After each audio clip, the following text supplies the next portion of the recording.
Welcome to Human Risk, a podcast dedicated to the understanding of human behaviour as a risk. Here's your host, Christian Hunt. Hello and welcome back to the show. On this episode, I'm exploring the subject of burnout. The World Health Organization has included the condition in its international classification of diseases. It defines burnout as a condition resulting from chronic workplace stress that has not been successfully managed. Now, we've seen famous people resigning from their post voluntarily. New Zealand's former Prime Minister Jacinda Ardern resigned in 2023, saying she no longer had enough in the tank to do the job. And Liverpool Football Club manager Jürgen Klopp recently announced he will be leaving the club at the end of this season because he's running out of energy. And it's not just celebrities that are impacted by burnout. Stress and mental health issues can affect us all. So on this issue, I want to talk about them.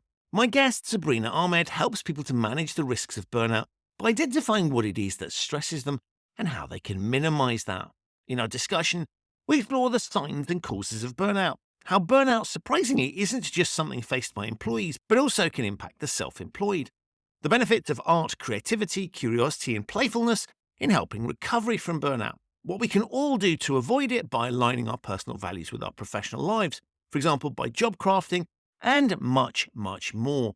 Now, I want to explore this subject because it's really important, both from a human risk perspective, where people with burnout are obviously susceptible to poor decision-making, but also from a personal perspective. I've never knowingly suffered burnout, and I take active steps in my work now to try and avoid it. But I think if I continue the pattern I displayed in some stages of my earlier career, I could easily have burnt myself out. So I hope this discussion is also useful to any of you that might be suffering from burnout or at increased risk of it. As I say at the end of every single show, stay safe. I don't just mean that in physical terms, I mean that for mental health purposes as well. So here's my discussion with Sabrina Ahmed on burnout. Sabrina, welcome to the Human Risk Podcast. Thank you, Christian. Glad to be here. I'm really excited to have you here because when you and I first met, we had a fascinating conversation. You've had a really interesting career and do really interesting things. So I wonder, can you just tell my listeners a little bit about yourself? Yes, of course. Well, I'm always told when I share my CV, I've got a really weird background, which I quite like now. I feel like I'm owning it. So I spent kind of 25 years, I guess, in industry, financial services, mining, whatever, supply chain. But my real focus is being burnout coach, art-based practitioner, helping business owners overcome burnout and kind of, build a business and life that they actually want to live and not kind of create a life they think they should live. Talk to me about burnout, because we all understand loosely defined, we understand the concept where we're kind of enough is enough. I can't cope with this anymore. I have got no energy left, all those sorts of things. But just tell us a little bit about that. Like, what does it mean when you look at it in the way you do and how does it happen? I think the reason I kind of leaned into burnout, I mean, I've ended up in habitual burnout. I have kind of certain tendencies, and I think the industries I've worked in are quite well known for people burning out. The biggest thing I would say about burnout is, there are three main kind of symptom areas. There's emotional, physical exhaustion, which most people understand. But there's also a sense of cynicism and disengagement. So that's the kind of loss of hope, to be honest. In other words, you've checked out and there's no point in continuing with this. Yeah, So exactly. you could keep going, but it's just not fulfilling you emotionally. Yeah, exactly. And you'll find that people often kind of end up in overwork, but they just think it's pointless, or they don't think it'll get better, or the company is rubbish, or whatever context they're in. And also a loss of kind of professional or personal, effectiveness or confidence. So if you're constantly exhausted, if you feel disengaged, you feel like you're actually not having the same impact you used to, even if you are. And I think this is the thing with a lot of health conditions. It's a personal sense of what's happening. So you might feel, I'm rubbish, I'm not achieving as much, I'm not being as effective. Other people might see you're actually still delivering. Oh, what are you talking about? You're still really great. But internally, you just feel like you're not as good as you were, or you're not able to achieve whatever standard you set for yourself. So it's beyond kind of chronic stress, I think, which is more physical, mental considerations. It has those other elements to it. And that's why burnout is its own phenomenon. And so this happens because I guess our desires and resources, for want of a better phrase, are, Mm. are not matched to the situation. In other words, we either we've run out of ability to contribute because we're just tired. Like, put it simply, we're tired, Mm. or somehow it's misaligned with what we want to do, and so we feel like we're expending energy on a waste of time, and that leads to, I guess on the one extremity, that's just literally an inability to continue. On the other Yeah. hand, there's this kind of cognitive dissonance between who I would like to be, what I want to be spending my time doing, and what I'm actually spending my time doing, and that causes mental anguish. And so all Yeah. of this is, it's both physical and emotional. Of course, those two things are linked, as we know. And so you're looking, presumably, when we talk about this, there's a broad stretch of what this could mean for an Yeah. individual, and therefore, presumably, to solve it, you've got to dive in and go, well, what's actually going on here? Yeah, exactly. And I've worked with people who have burnout in organizations, but also business owners. So I think there's a, and you're right about the misalignment burnout, which is a term that's coming up, which is where, your values might not be aligning to what you're doing beyond just the overexertion burnout or depletion burnout, where you're just not resting properly. And there are common drivers in terms of whether you're in the workplace or in your own business.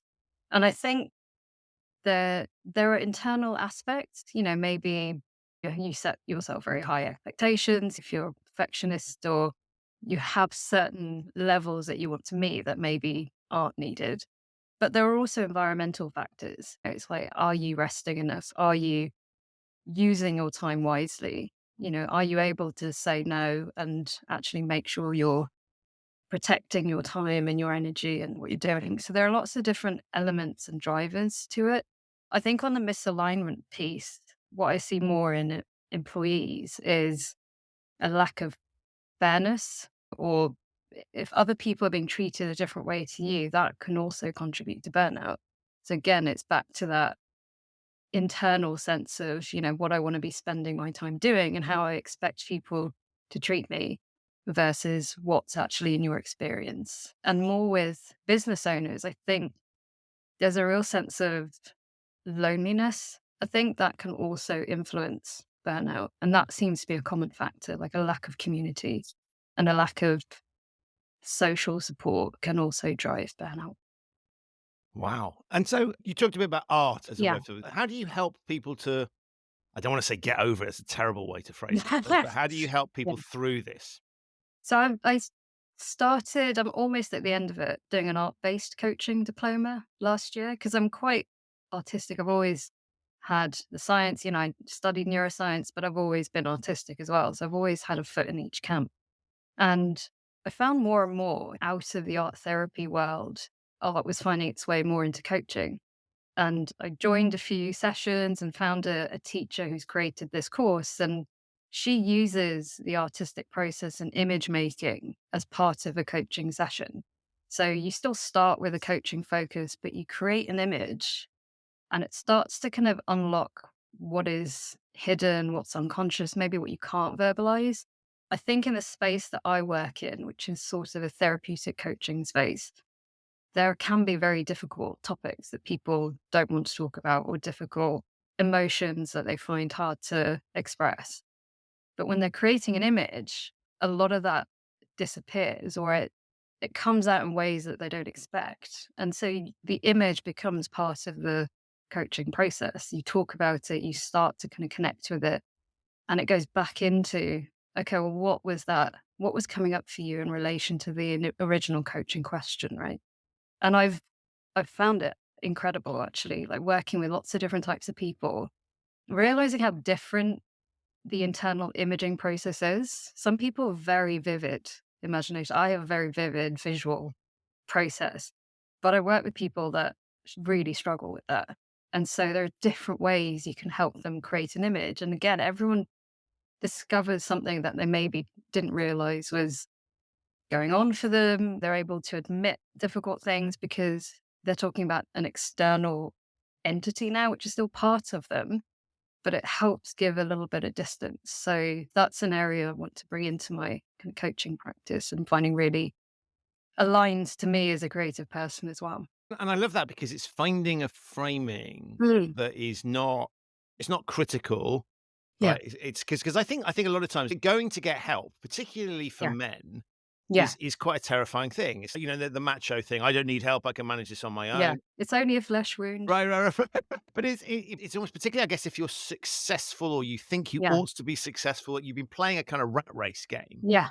To go and get help equals I'm failing. So if part of the burnout thing is it's not working for me, and Mm. then that's going to make it even harder. And so you've got so what you've really created is a construct that allows for conversations to be opened that might not Yeah. otherwise be opened, and you're finding a way that resonates with them. I think that's super Exactly. interesting. And the more conversations I have along these lines, the more I'm really annoyed about an art teacher I had at school Yeah. who basically pushed me into the "you're crap at art" box. She never said that, but that was kind of the implication. There was no Yeah. encouragement. And so I love this idea that you've probably got people like that in Yeah. you talk to, right? So you're having to liberate this thing. But I love this idea of pulling something out that it's a very childlike thing, actually, Yeah. of getting people to draw. And Yeah. in the conversation that you and I have had before, you talk a lot about being childish in a really positive sense and using that. And I think Yes. that's a really good illustration Yeah. of your whole approach to things, which is when we go back to childhood, we don't know anything. We're very open to things. We're Mm. happy in the world. We just do whatever. And so,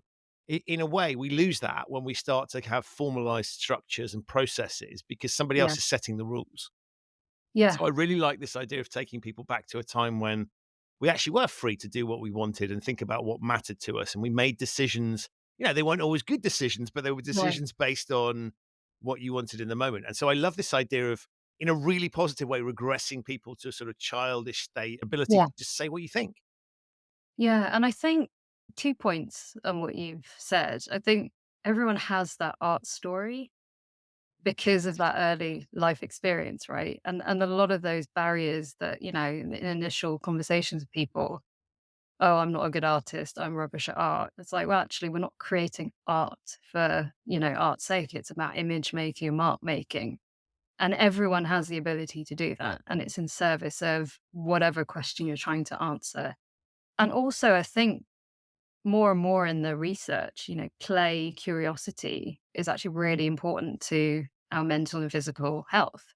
And I think that's why people are recognizing actually when I was a child, I was just so curious and I would go off and do stuff with my mates because I wanted to discover the world.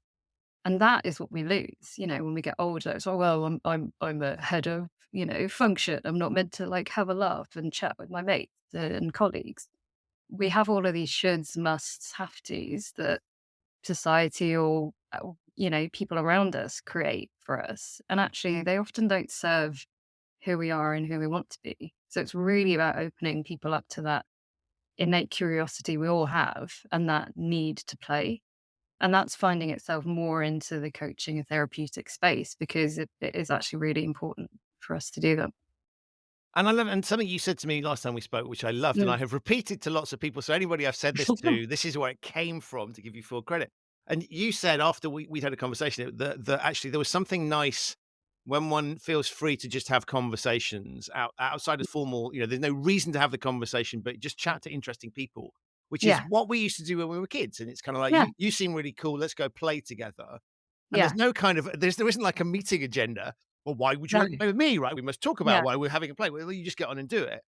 And so Yeah. one of the things I've found fascinating, it was only when you phrased it in that way that I Mm. suddenly thought that's exactly what it is. It's like, let's just have a conversation with people and see, just hang Yeah. out with interesting people Yeah. and see what happens, and something will rub off. Now you've got to make good choices, right? Because if you hang Yeah. out with the wrong people, but I think there was something delightful about that, because what I realized that I had been doing Mm. was sort of spending a little bit of time saying to people, "We should do something together. I don't know what that'll be," but and a Yeah. lot of excuses would pour out of my mouth about it. Yeah. And you sort of realize after a while, you don't need to do that, because in the same No. way that when we were kids, it's like it's okay to just play. It doesn't matter, right? It might be Yeah. the only time you play with them. It they might become lifelong best friends. And I Yeah. think in adulthood, we sometimes lose that. I need a formal reason to meet people. It turns into networking, which, Yes. I mean, I'm naturally quite introverted, but I find people really interesting. So, I'm curious. I want to understand what they like. But if I label it networking, it massively limits how I approach things because I just find it really cringy. Whereas if it's like, oh, you're interesting, I just want to find out about you and have a chat. It's a completely different mindset, right? But I think there's something interesting in that framing, which is Mm. networking feels like it's something for you. Yeah. By itself. I am network because you're Yeah. basically saying, I want to build my network. Yeah, Now, of course, exactly. it's a reciprocal thing, Mm. But actually what you described there, I'm really curious, you seem really cool, is actually flipping it and going the value is recognizing the value of the Yeah. person. So I really like that framing. But Yeah. that idea of being able to do things without an agenda and Mm. to kind of have conversations is something that in the entrepreneurial space happens much more frequently because you have Yeah. to. Whereas I think in the work environment, when you're employed, particularly if you're working for a large company, you get it's funny because people love those water cooler moments where you have the Yeah. odd chat with people. But otherwise, the only meetings are kind of formalized. We will go to a Yeah. meeting and we will all, what's the agenda today? What's on Yeah. the, let's review the minutes. And so you sort of have to have a purpose for those conversations. And I Yeah. think when we look at where good ideas come from and where we really learn, it's almost in wasted time, and I think there's something about Yeah. efficiency in the corporate environment, which is very dehumanizing because when we think about conversations, as this one's illustrating, it meanders around all over the place. We Mm. we don't necessarily have a logical flow. We just kind of move wherever the conversation wants to take Yeah. us. And we've all had conversations with people where somebody artificially drags it kicking and screaming back to where it wasn't. Yeah. And so Exactly. and that's what And that's it's a what pure meetings do, surprise. and so I wanted to, one, credit you with this idea, but second, I loved it, and I think it's indicative of your approach of, let's just take ourselves back to what makes us human, and that Yeah. logically is the way we were when we were kids. Exactly. And I think that water cooler moment, which is hard to do when a lot of people are online, you can do it, but it's in these types of forums, right? But that water cooler moment is play at work, right? It's like, oh, you don't have an agenda, oh, we're just having a quick chat about something, about some TV thing, but you probably will end up taking something away that you can use at work. Oh, yeah, you know something about this. I can have a chat to you later about that. Or you overhear a conversation, which you probably wouldn't have heard it described in that way if you were in a formal meeting because people are much more relaxed. And I think that's definitely kind of my approach, my business that I talk about very serious things and I have a very, serious approach to helping people. But that doesn't mean that you have to be super serious and you can't have fun with it. Because actually, in a lot of trauma or challenge or whatever, there is a dark humor to some of that. And that's just as humans how we cope with things. We have to be curious about it. We have to see the light side somehow.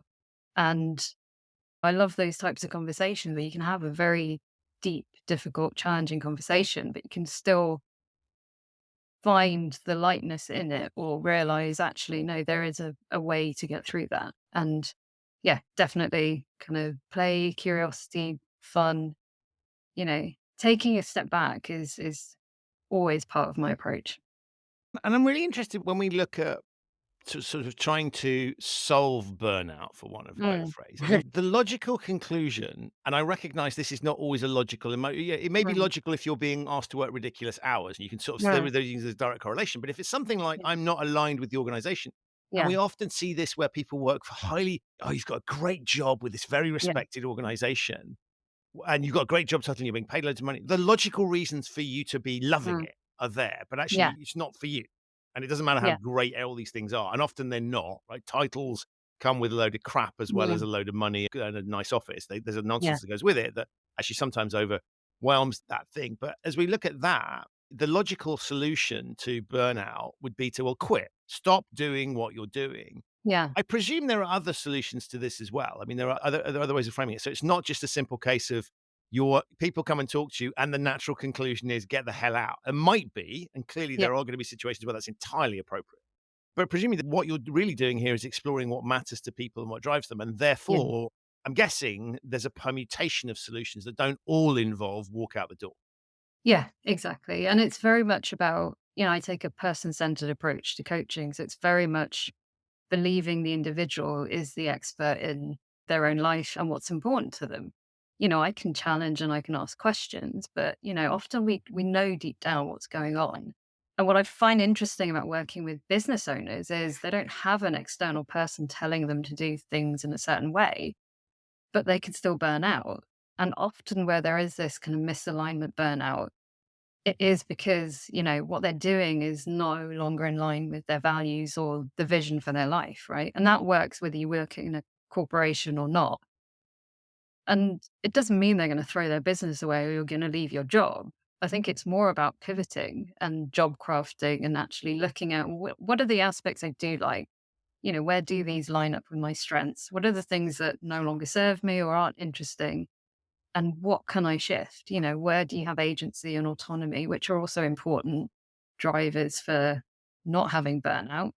How can you give that back to people so they feel a little bit more in control of their time and their energy and their achievements so that they're not throwing the baby out with the bathwater? I always describe it as the scene at the end of the Titanic where she's got the heart of whatever it was called, the diamond, she just chucks it into the ocean. So you don't have to get to that point. You can't just say, you know what, I'm just going to put it in a safety deposit box and go and have a look at it later. You don't have to completely throw away everything. So it very much is about, well, actually, what are you interested in? What's your kind of 5 to 10 year vision for your life? What does work to get you into that direction? What isn't working? And can you adapt as opposed to completely shifting? So I think pivoting is a really important, underrated approach. And it's just reminding people that, you can pivot or job craft and it can have a really, big impact.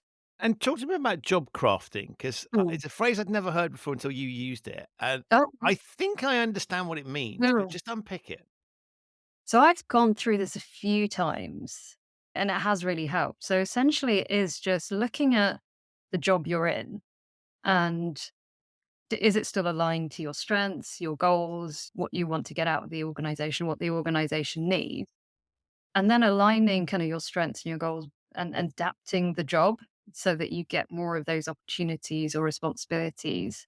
So it makes the job more appealing and you are more effective in the job, essentially. So if you're, for example, some people are really into responsible sourcing and ESG and things like that, but it might not be part of their core job. But maybe there's a working group or a forum in the organization that they can start to get involved in.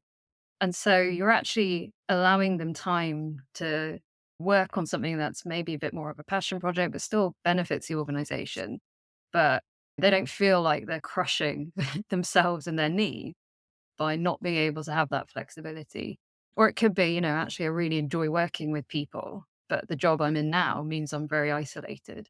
So, how can you adapt it to introduce more interaction and things like that? So, it's just being quite open and honest to think about what you need as an individual and creating those opportunities within the organization or within your business. And what I find interesting about it is if you look at it, if you're running your own business, you're in Right. control. So you've Yeah. got a bit more of an ability to do that. But Yeah. you're also suggesting that even if you're in an employment situation where you have a job spec, if you're running your own business, the job spec is you decide what's in there, Aside, right? And yes. but if you're employed, there's always going to be a job spec. You get appraised at the end of the year on how you've done.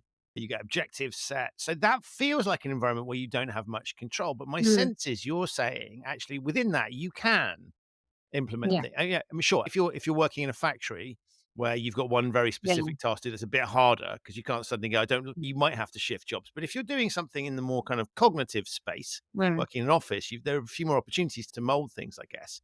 And so Yeah. you're even in that situation. I presume you're saying there's the potential to not necessarily fundamentally shift, but you can tweak things in a way Yeah. that works for you. Exactly. And I think and this is where, in an organization, they have to be open to allowing very open dialogue between management and staff, right? And I think this is where people are starting to shift their view on burnout and well-being because they realize it's not always on the individual. It's actually the construct of the organization and how people fit within it that influence how people do, how well they actually achieve things. So it is, very dependent, I guess, on the type of relationship you might have with your team members or your manager. But I think it's always important to ask. I think if you don't ask, you don't get, right? And so I think a lot of people, especially if they're in a very negative state, don't even think they can ask. They might think, oh, well, who am I to ask? Oh, it's never going to happen. But I think if you, you don't actually ask, you'll never know, right? If there is an opportunity. And I think for most people, they would prefer to keep a person who is proactive, has skills, has the knowledge in the organization and the team, and not have to bring a completely new person in who's untested and has to go through that whole knowledge transfer process and build a network and so on. So it's a better way for an organization to manage retention and keep people that are valuable, but actually allow them to do something that's more meaningful to them and may actually open up opportunities within the organization. You've reminded me of something actually that I always one of my favorite movie scenes, not because it's necessarily an epic scene, but it's interesting. Is the start of Jurassic Park, Ah, where the first yes. movie Yeah. where they arrive in the park and they want to. Actually, it is a pretty epic scene. I'll retract that. Where you've got the T-Rex has been built as the big thing, and obviously that's in the Yeah. logo, so we expect that. But they need to introduce the Velociraptor, the real villain of the piece, the Velociraptor. So how do we introduce them? Well, we have this ranger who comes back who talks about Mm. velociraptors. They're testing the fences and they never Yeah. test the same bit of fence twice. And we Yeah. suddenly Yeah. go, oh, this is an intelligent dinosaur. Yeah. This is going to be interesting, right? So they've introduced this thing. And I always think whenever you start a new job working somewhere, there's a little bit of velociraptor in all of us in the sense Yeah. that you are testing the fences Yeah. where you're going, and it's silly little things like, what time do people actually leave here? What time do I have Yeah. to show up? Is this a presenteeist culture? Do they Yeah. say what they mean? Do I have Yeah. to? Do I need to read these emails? Do I not? How do I respond? How do we Yeah. engage with each other? And you're working out and you're pushing the limits a little bit. Yeah. I think because the answers aren't obvious. I mean, there's some things that are obvious, but there's lots of Yeah. things that aren't, and you have to work it out for yourself. And so Yeah. the only way you can work it out is by experimenting. And so Yeah. on some level, we're all doing that.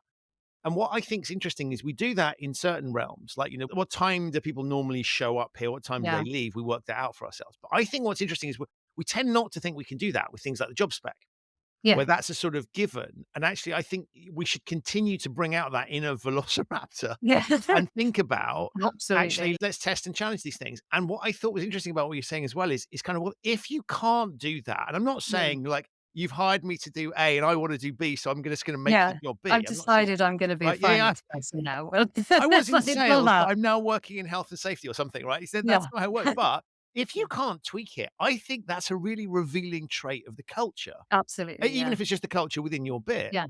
And so I almost think, as you were talking, I was thinking, well, it's almost worth saying part of my test for an organization isn't just about, well, what are the working hours and those, Mm. can I go to the gym in the middle of the afternoon because that's my normal routine? Does that fit in? Or when can I go to the gym? When would that be acceptable?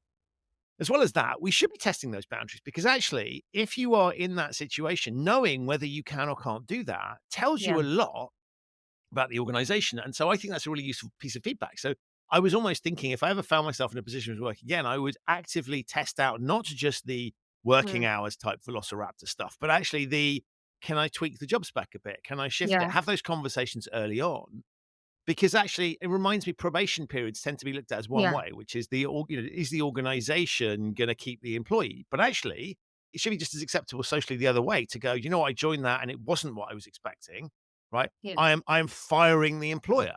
Now that's Yeah. hard, but nonetheless, but we ought to be testing those sorts of things. And so I love that idea of Mm. thinking, actually, what can we learn from trying, even if you're relatively comfortable with it, it's worth Yeah. pushing it a little bit to start with to see whether you can. Because I think you might be comfortable with it on day one because it's new to you, but come day 400, maybe you want to be doing something a little bit different. Yeah. And that's actually where you discover the company's real values, right? Everyone talks about company values and they're like a bullet point list on a website and no one really cares about. Chiseled into the wall. Yeah. Oh, we really value collaboration. Like, do you? Do you really though?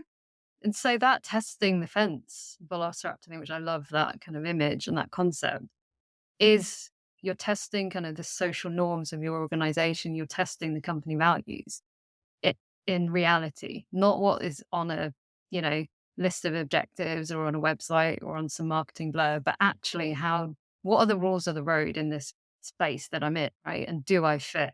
And I think it's really important to learn early on, is it a fit? And does it align to you enough where you feel like, yeah, I can do my best work here? Or even if you don't want to do your best work here, you know how much effort and how much of yourself to put into the role.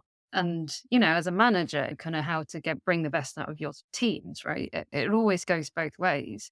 And I would also say in a job interview, both sides should be interviewing each other.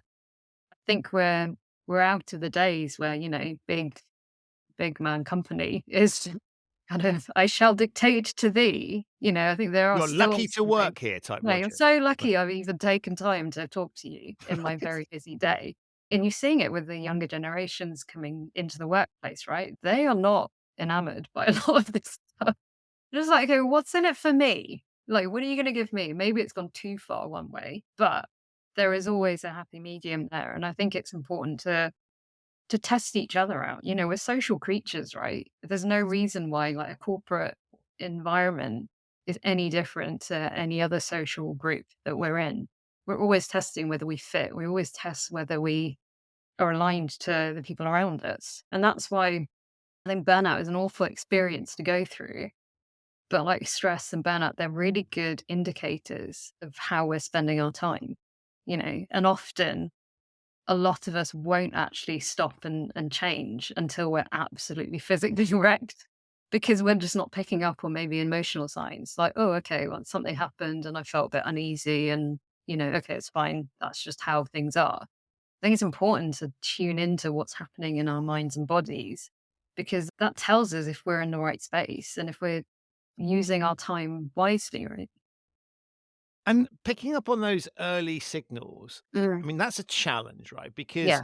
on the one hand, if we listened to every single inner voice and Mhm. anytime we felt a twinge somewhere, it's the Yeah. classic thing, right? I wouldn't go to the gym, right? If just a little twirl, Yeah. I'll go tomorrow, right? And you might say the Yeah. same thing about, something's really pissed me off and Yeah. I must focus. So we should sometimes Mm. override these little signals Yeah. because actually on their own, they're a one off and they're not Yeah. indicative of anything. But you're absolutely right. We all kind of know, I don't know, when we're being asked to do things we don't quite Mhm. agree with, or when the script that's being fed to us doesn't match any form of reality. Yeah. And it's sort of, it's not a, which is, there's a level of discomfort that we all intuitively recognize. So I Yeah. guess what you're talking about is sort of being alert to those signs. It's not any one of those things. And I'm sure, I mean, there will be things, of course, where you Yeah. go, if I see something really toxic, then Yeah. get the hell out, right? They don't hang around for more Yeah. evidence of it because Yeah. once Exactly. might be enough.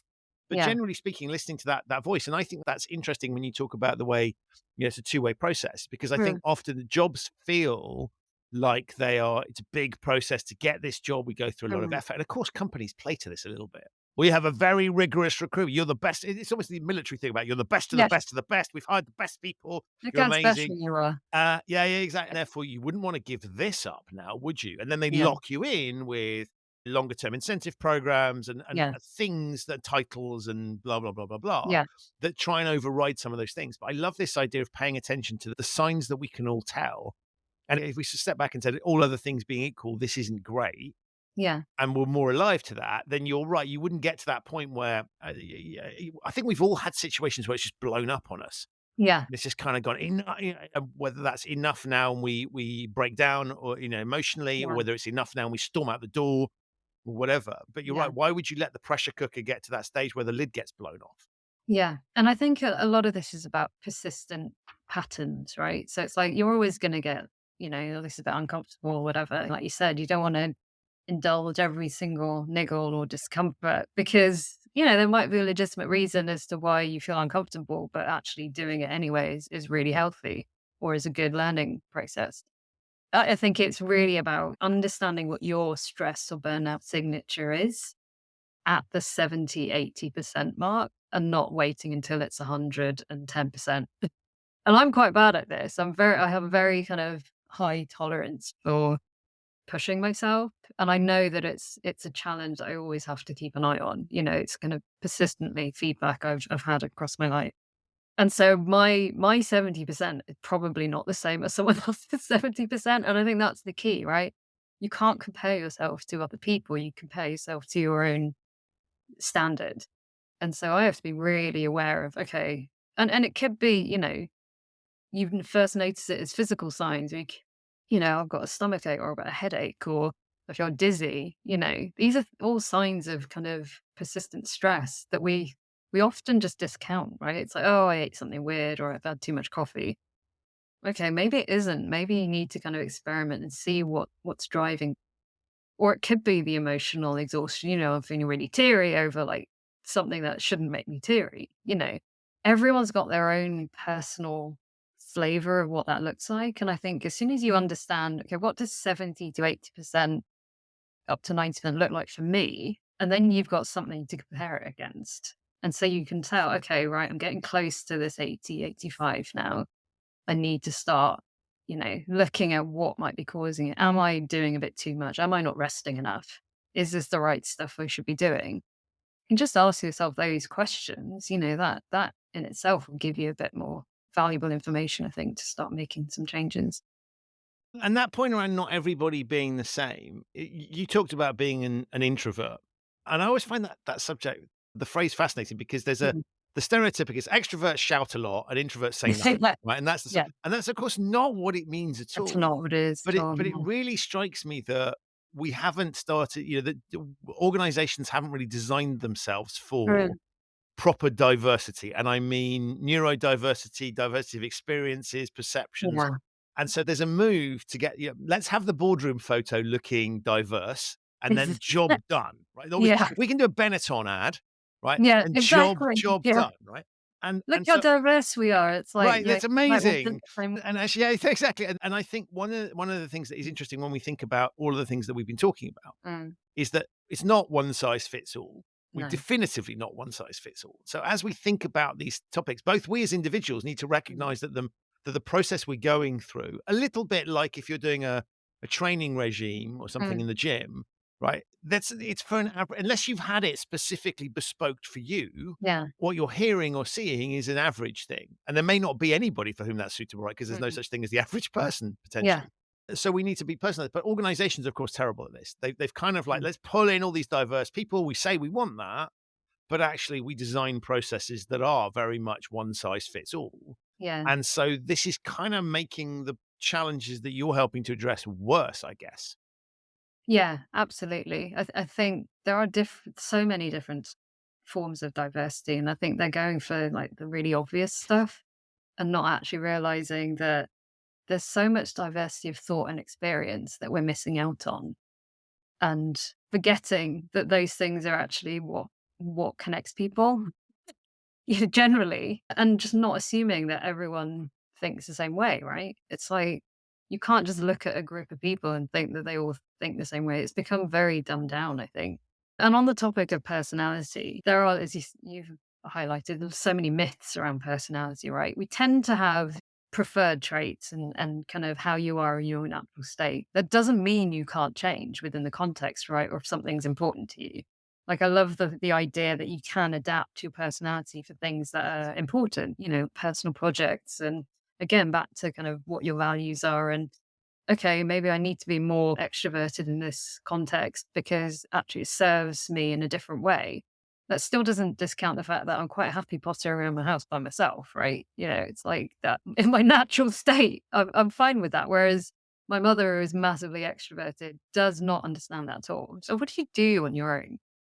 It's like, I have a great time. What are you doing on your own? She has to be around people. She really loves that. She gets her energy from.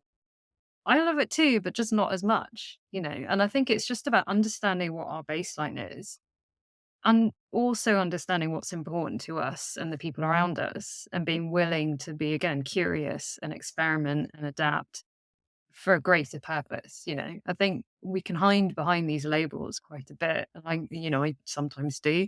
But I've also realized actually that just gives me information that I can make decisions about. That doesn't need to define me or hold me back. It just maybe I have to make a more conscious decision about, okay, I've got to go out and do this. And it takes a bit more effort.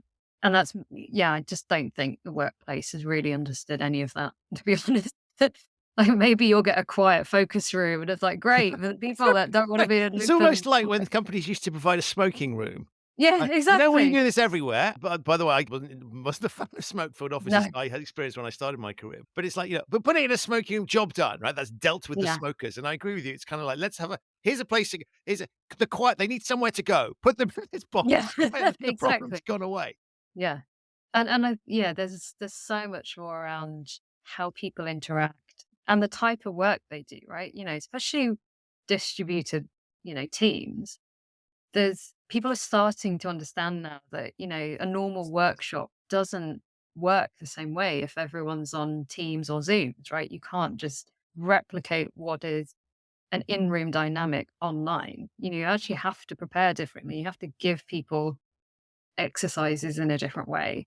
So I think there's still a lot that people, individuals and companies and businesses need to do. I just don't think it's quite well understood enough to know exactly how to get the best out of people because we're still stuck in this very old mindset of okay, well, we can only connect if we're all together in a room. Like, okay, some people are good with that, but, I've connected with people across the world that I've never met before. Are those not as valid? Right. I just find it's just about being a bit more open to understanding that people in the world has changed and we do have to adapt to what we're doing. It strikes me there's a parallel with lots of things where Mm. if you take medicine, for example, that's Mm, progressed massively.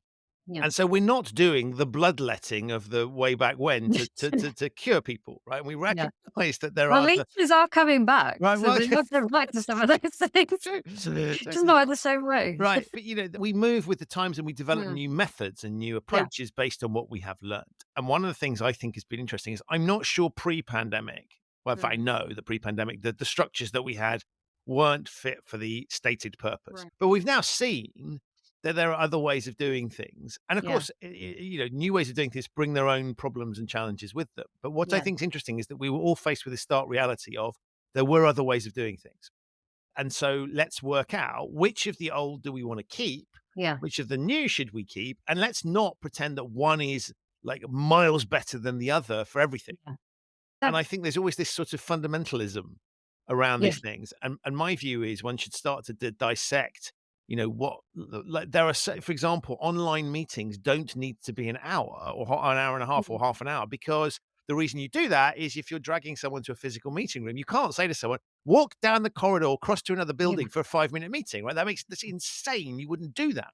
But in Yeah. the virtual world, you can. You can do a meeting for 5 minutes. You can stop it, and Yeah.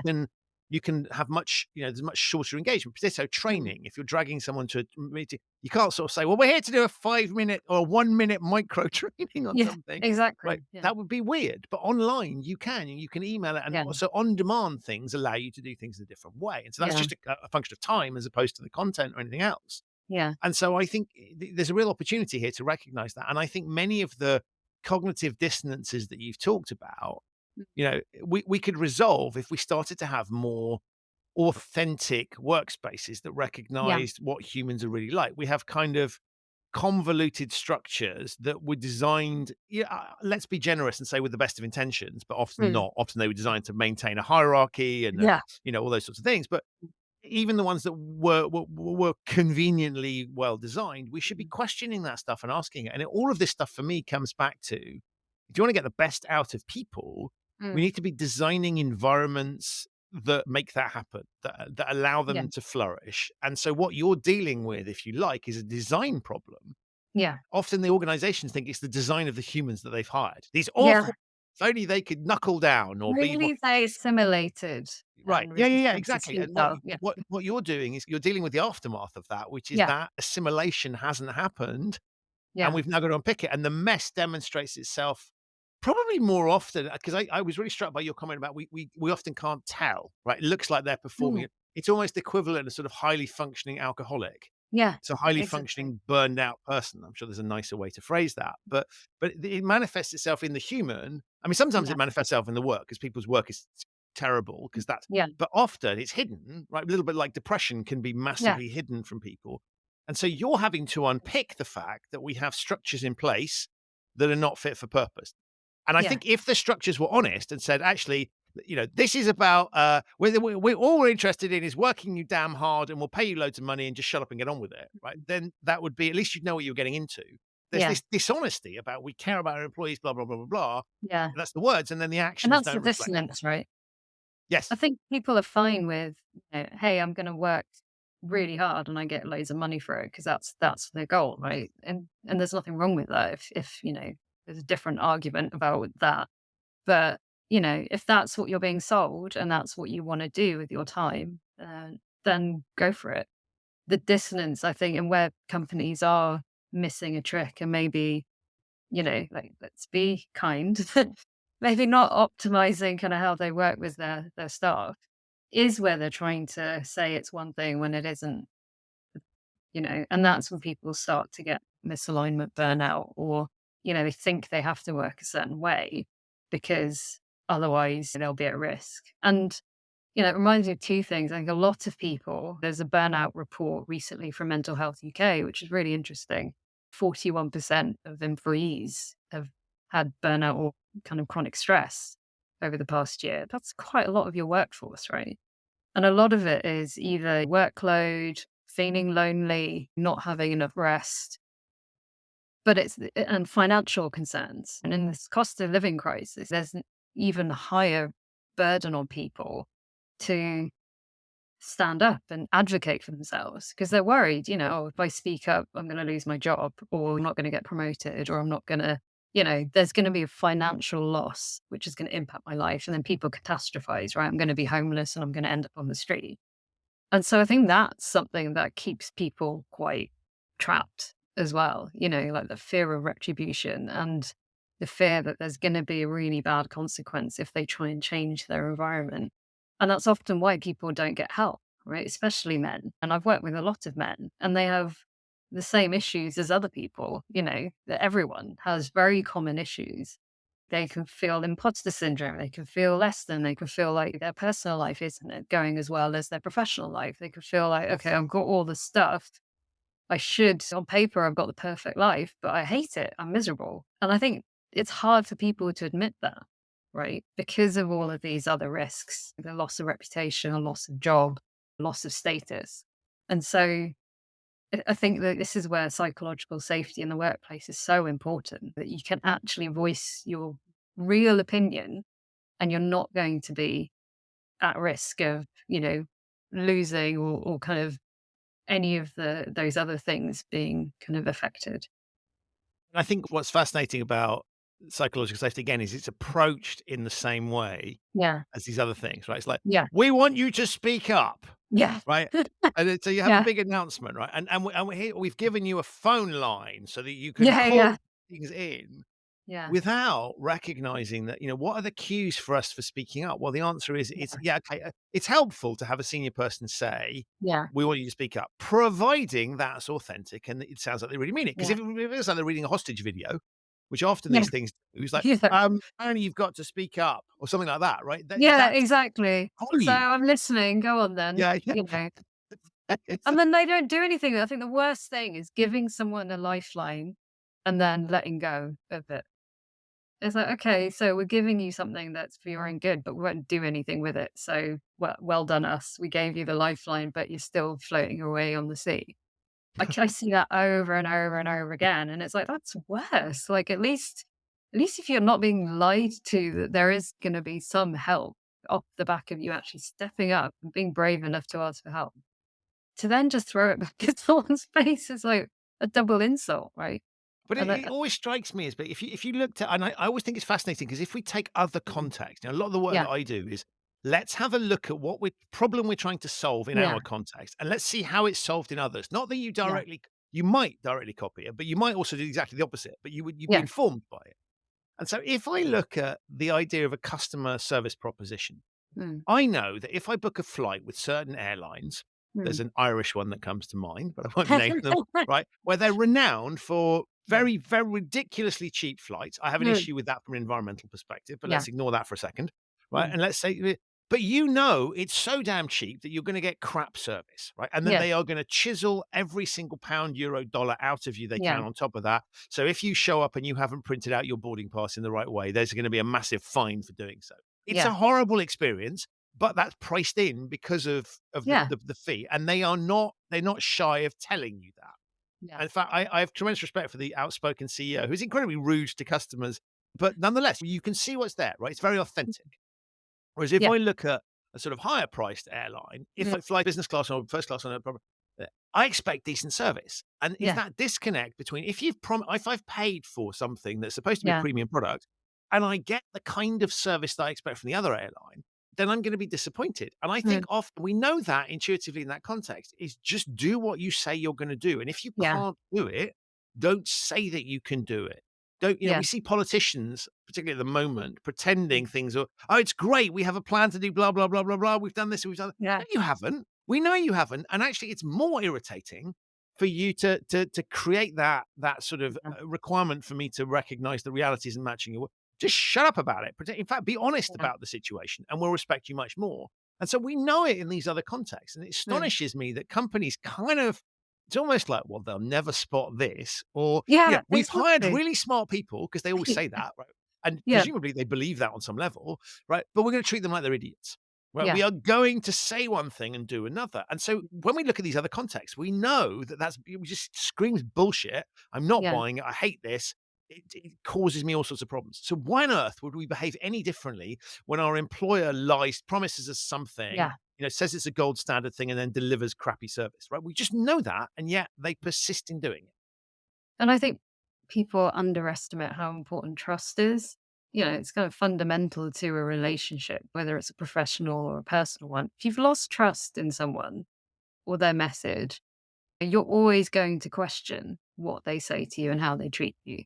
It's like such a basic thing you learn as a child, right? It's like, back to the playground urge, I'm going to go and play with whoever. Oh, they always steal my sweets and, slap me in the face. But I'm going to keep going back because I'm sure it'll be different next time. And that's, it's a whole different kind of behavioral pattern that, that you can get into. But we expect people to be okay with that in the workplace. And it's like, why do you think your staff feedback surveys are not so good? Why do you think people are leaving? Why do you think there's like burnout and all these things? Like, if you're just not being honest with people, they will lose trust in you. And I think you see this across society. They do infantilize us. They don't think, oh, you can't really handle the truth.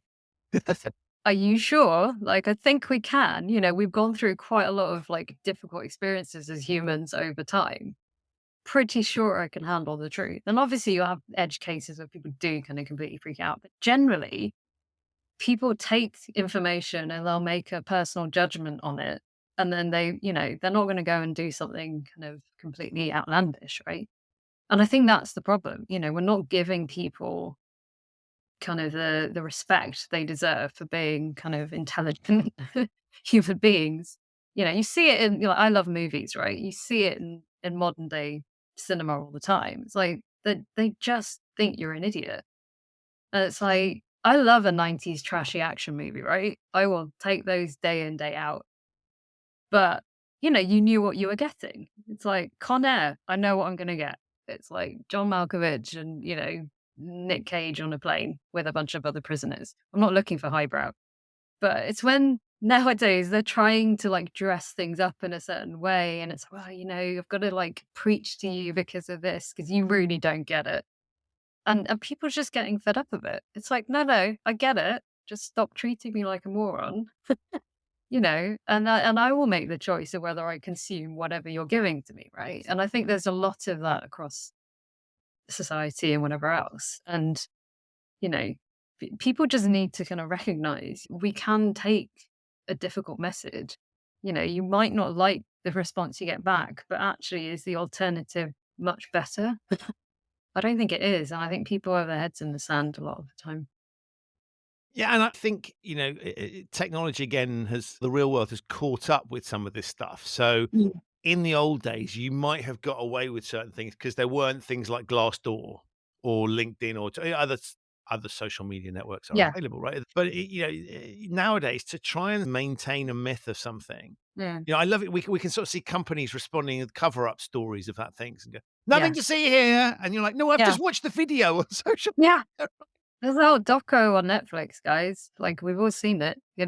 But there is this. I think there's this desire to kind of maintain order and structure. And I think one of the Mm, things that's interesting about when you talk about childhood and mm, getting people to paint is almost childhood and art and creativity come with disorder and mm, chaos and breaking of rules. And it's not neat and tidy and mm. beautifully formed. It's messy as hell. Yeah. And yet when I think about the way organizations try and manage these things, yeah, there are lots of artificial constructs there Yeah. that look very, very neat, but don't work in that. Org charts look very neat, but do they Yeah. reflect the realities of what's going on in the organization?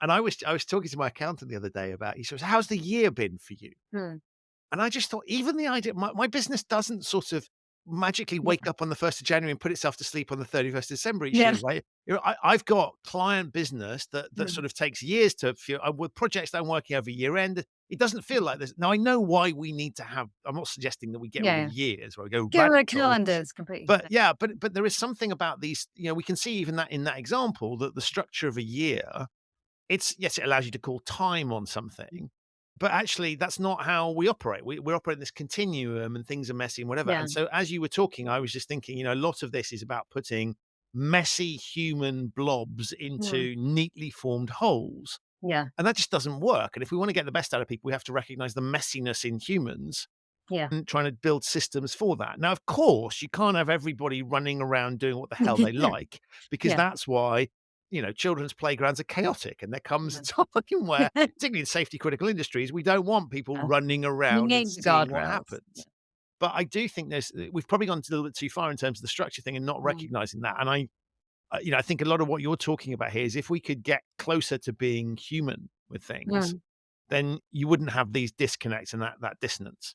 Yeah. And also recognizing what you need in your organization, right? Maybe you do need really conscientious, structured people that like following rules. And, there are generalizations, but there are certain types of people that are in IT functions and finance functions and operations functions and front office and whatever, right? They tend to find people that like working in that type of way. And I think, yeah, we need to understand the type of people we need for the work that needs to be done, and then adapt your structures to suit those traits that you're looking for. What works for ops isn't necessarily going to work for risk and compliance, right? Or for underwriters or traders. They're very different types of people and very different skill sets and traits that you need to make those, services work. And then that's where I think, trying to find that one size fits all just doesn't work, right? And they might find, well, this function over here is dealing with it really well. It's like, yeah, because you've got these types of people.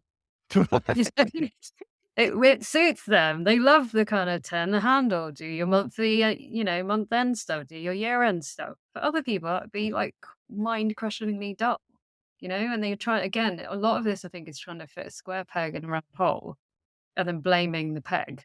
And it's like, actually, this is where the job culture or like working out what kind of pegs do we need and let's put the right pegs in the right place. Or actually square peg wants to be a triangular peg now. Let's go and help them be a triangular peg. It's like we just need to be a little bit more open to what we're trying to do, who we're working with to achieve that. And if it's not working, what's not working? Why isn't it working? What can we do to actually make it work for everyone?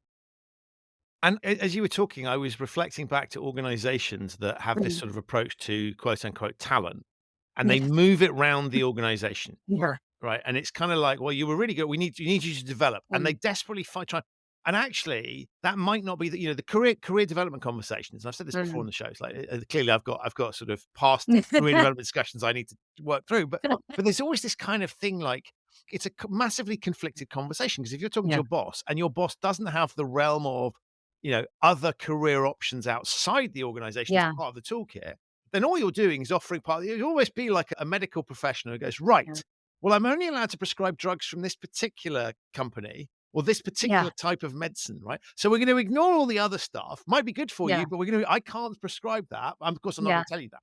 And therefore, you end up with this thing. We wouldn't allow that in other realms of the world. We go, well, Yeah. actually, maybe I need to look at for. And so that construct in of itself, I think, is interesting. But that's Yeah. because companies want to retain talent, and it's not very human, right? We're constraining people, Yeah. and I think there's a time for a more honest conversation. Yeah. Retained talent sounds like it's something that you're having to hold on to, right? Oh, this talent is trying to escape. What can I do to hold it down? Which is like wrong in itself, right? It's like you don't, you look at kind of celebrities or whatever, the ones that have like generally done better are the ones that have had the freedom to express themselves in in the way that makes sense for them. And the ones that have gone a little bit loopy are the ones that have like ended up being like stuck in like deals or environments that completely constrict them. And so I just think the whole concept of retaining talent is so weird. It's like developing talent and kind of, enhancing talent. It's more what we're trying to aim for. We just don't think about it in that way. And back to the kind of burnout and stress point, you end up then overloading your high performers and your competent staff, right? And they might have certain tendency that means that, okay, got to keep taking, got to keep going, got to keep going.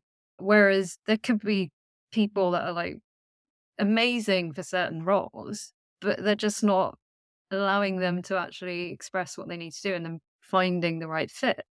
So yeah, I just find that the whole talent conversation is also missing a trick. Wow. I love that. So many thoughts you've sparked, but so little time. We could keep this going forever. And I'm sure we will have you back on the show to talk Oh, thank you further so much. subjects in future if you're up for that. But Well, before I let you go, tell my listeners how they can find out more about you and what you do.